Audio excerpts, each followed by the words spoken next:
Hello everyone, and welcome to Assistive Technology in the Workplace, a training module that will give you a brief look into what assistive technology is and how it can benefit employees with disabilities. So let's get started. What exactly is assistive technology, or AT for short? Well, AT can mean a device or service that can be used as a tool by a person with a disability to achieve or maintain function. AT can be either a device or a service. According to the Technology-Related Assistance to Individuals with Disabilities Act of 1988, an AT device is any item, piece of equipment, or product system, whether acquired commercially off the shelf, modified, or customized, that is used to increase, maintain, or improve functional capabilities of individuals with disabilities. An AT service is any service that directly assists an individual with a disability in the selection, acquisition, or use of an assistive technology device. When we think of AT, we might automatically think of high-tech, futuristic devices rather than simple modifications. In this slide, we have a picture of a woman communicating with a coworker through a robotic device, which is a newer technology that could be useful for someone who works from home. Other higher tech options could include alternative input devices, software, or alternative and augmentative communication devices, also called AAC devices. But often, AT is low-tech and can be implemented fairly easily. Workspace modifications can be made at little to no cost, and there are all kinds of inexpensive devices, such as the gripping aid pictured on this slide. AT might also be a custom-designed or modified product, and customization doesn't always translate into high cost. Removing the legs of a computer desk can be a very low-cost, custom modification for an individual of short stature. Before AT devices are purchased, it is often necessary for an AT service provider to work with an individual. Rehabilitation professionals and assistive technology specialists can perform assessments to identify the individual's needs, strengths, and abilities, environmental considerations, tasks that are problematic, and the tools necessary for success. In addition to assessments, AT services can include orientation and mobility training. This type of training teaches individuals who are experiencing vision loss techniques to navigate their home, community, and workplace independently. Driver rehabilitation might be necessary for someone who needs to use hand controls or specialized equipment in order to operate a vehicle. And a job coach is a person that works on site with an employee to help them learn how to perform a job, work efficiently and safely, and may also help the employee adjust to the work environment. Now that we have an idea of what AT is, how do we know who might need AT accommodations? Well, employees with all types of impairments may be able to benefit from using AT in the workplace. Those with motor impairments might have trouble inputting information or using workplace equipment. Individuals with vision impairments might have trouble accessing information or navigating the workplace. Those who are deaf, hard of hearing, or with speech-language impairments may benefit from AT that helps with communication. And individuals with cognitive or neurological impairments may need AT to assist them with tasks like reading and writing. Just as employees with all types of impairments might benefit from using AT, devices and services can be used in all types of industries and occupations. This can include, but is not limited to, healthcare, educational settings, financial institutions, manufacturing environments, and transportation providers. When we think of an AT device, we are often referring to products that help individuals access or input information in an alternative way. Alternative input devices are hardware or software solutions that allow users with a variety of impairments to access a computer in a different way. Generally, we access a computer using a standard keyboard and mouse, but alternative input devices allow the user to access a computer in whatever way works best for them. We are going to take some time now to discuss the different types of alternative input devices that are available and how they work. Accessibility features that are built into computers and tablet devices have come a long way over a fairly short amount of time. Examples of built-in features include sticky keys and shortcuts, which can reduce the amount of keystrokes a user makes.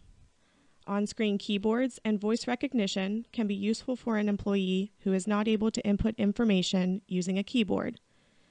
Basic text-to-speech can be useful for someone with vision loss or for someone with a learning disability.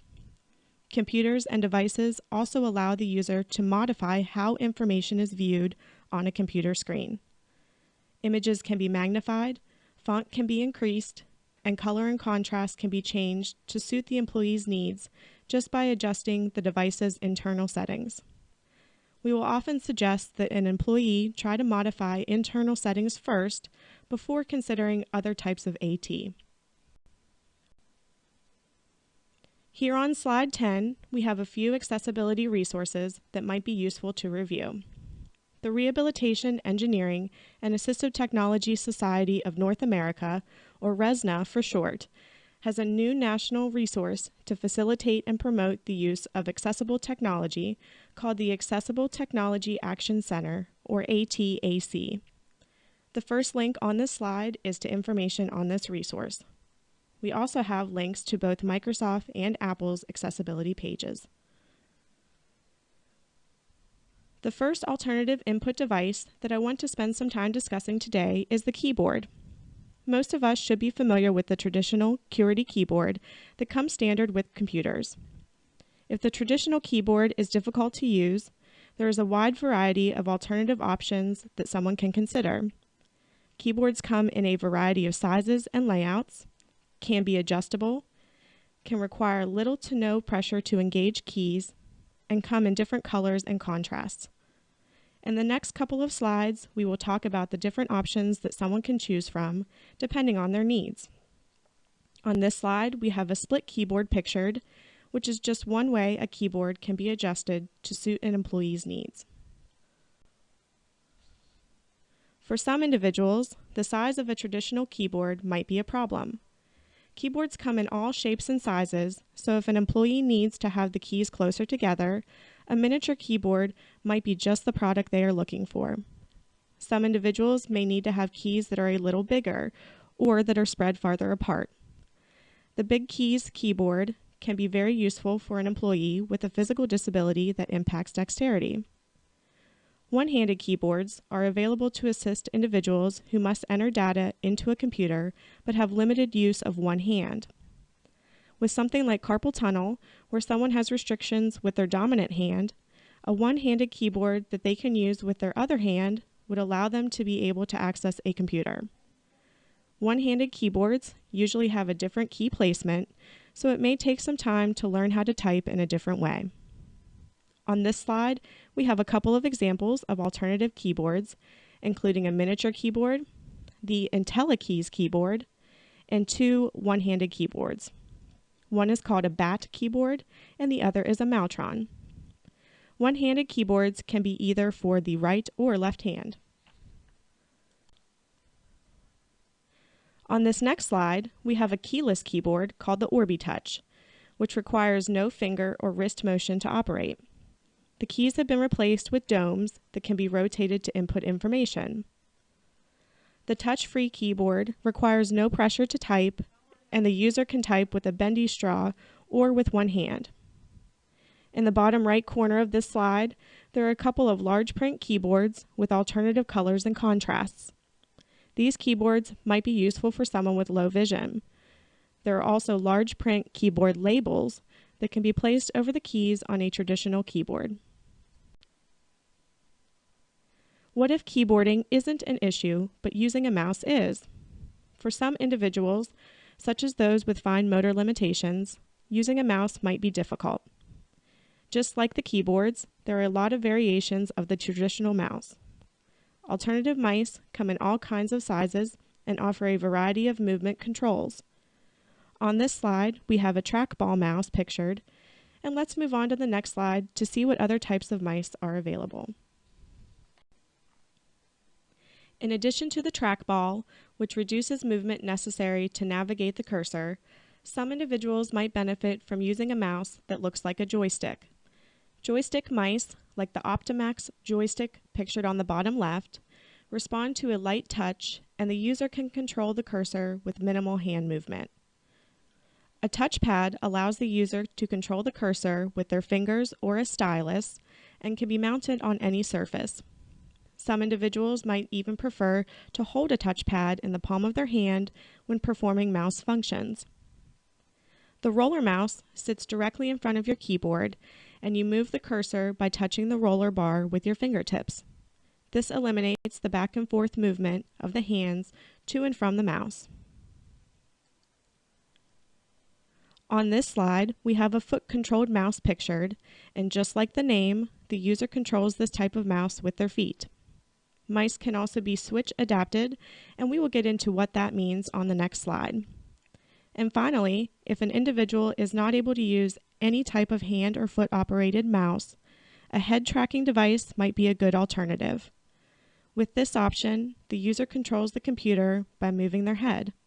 A camera that is mounted on the computer, such as the Tracker Pro pictured on this slide, tracks a small dot that can be placed anywhere on the user's head, even on glasses or a hat. Some of you might be familiar with switches, but for those of you who aren't, we wanted to give a brief overview of what they are and how they can help an employee in the workplace. A switch is basically a button that is connected to an external device, such as a computer or tablet, and when activated, the user is able to access the device with a click of the switch. Switches can be activated by any part of the body, and most are activated by pressure.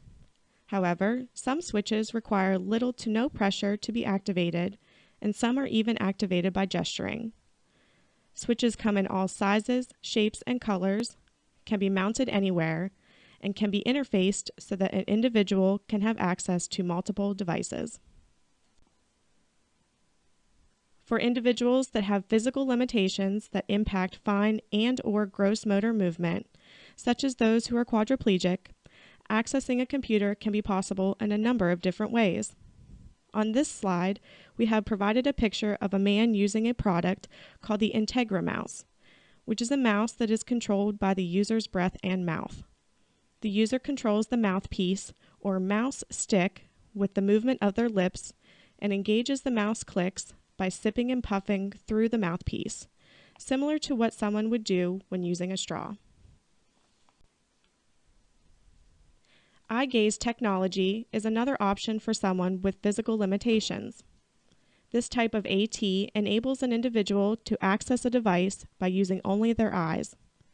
Video cameras are used to detect and observe eye movement. Some systems do not even require the user to wear anything on their head.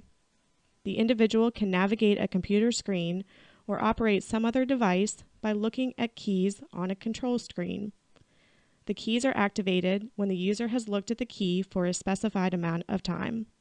This technology can allow an individual to operate devices independently, which can be very beneficial in the workplace. Voice or speech recognition is becoming increasingly popular and readily available.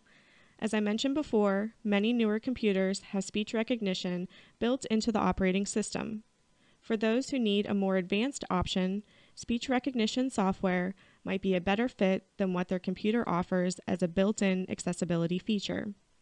Speech recognition allows the user to access the computer by using their voice.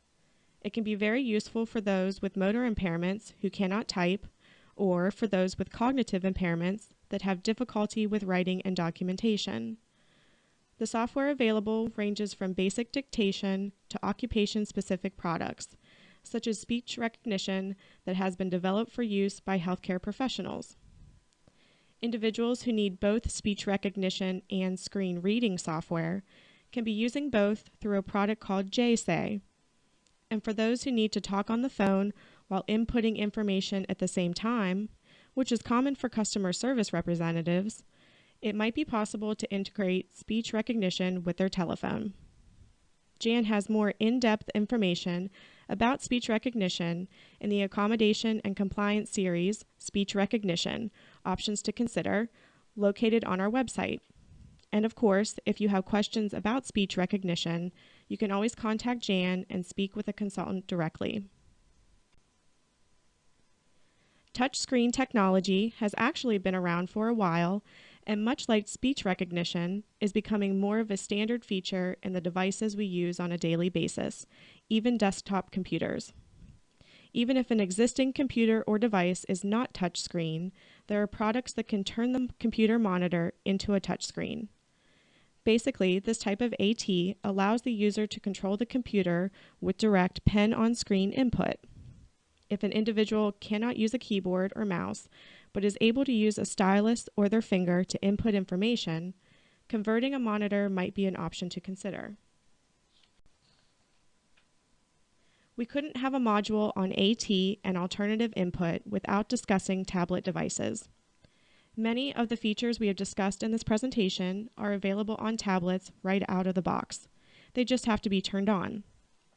Text-to-speech is just one example of a built-in accessibility feature that some tablet devices offer. Accessories are available that offer key guards for the on-screen keyboard. External, large print, or color contrast keyboards are available, and devices can be configured to be switch accessible. Many individuals use tablet devices as their primary AAC device, while others may be able to use AAC apps just to communicate in the workplace. Of course, the use of tablets might not be for everyone. However, if there is a place for this technology, employers and employees may benefit from using the different types of devices available, either as a supplement to an existing accommodation or a standalone accommodation. On this next slide, we wanted to provide an overview of software options that are available for individuals with various impairments. Employees with a vision impairment may benefit from screen magnification or screen reading software so that they can have access to information on a computer screen. Optical character recognition software scans or takes a picture of a printed document and converts it to an electronic version or reads the text out loud. Employees who are deaf or hard of hearing may benefit from using portable text communication devices, text telephone or TTY software, or voicemail transcription to communicate with others face-to-face and over the phone. Employees with a cognitive impairment or learning disability may benefit from using software that offers reading and writing support for performing mathematical equations, or software that assists with organization. As we wind down this training module, we wanted to highlight again that not all AT has to be high-tech. Examples of low-tech AT can include writing, gripping, or typing aids, checklists, timers and watches, line guides to assist with writing, calendars to keep track of tasks, meetings, or events, locator dots, which help someone to identify an object by touch, color-coded items, and basic picture boards to assist someone with communication. There are a number of resources available to assist an employer, employee, individual, or family member with assistive technology.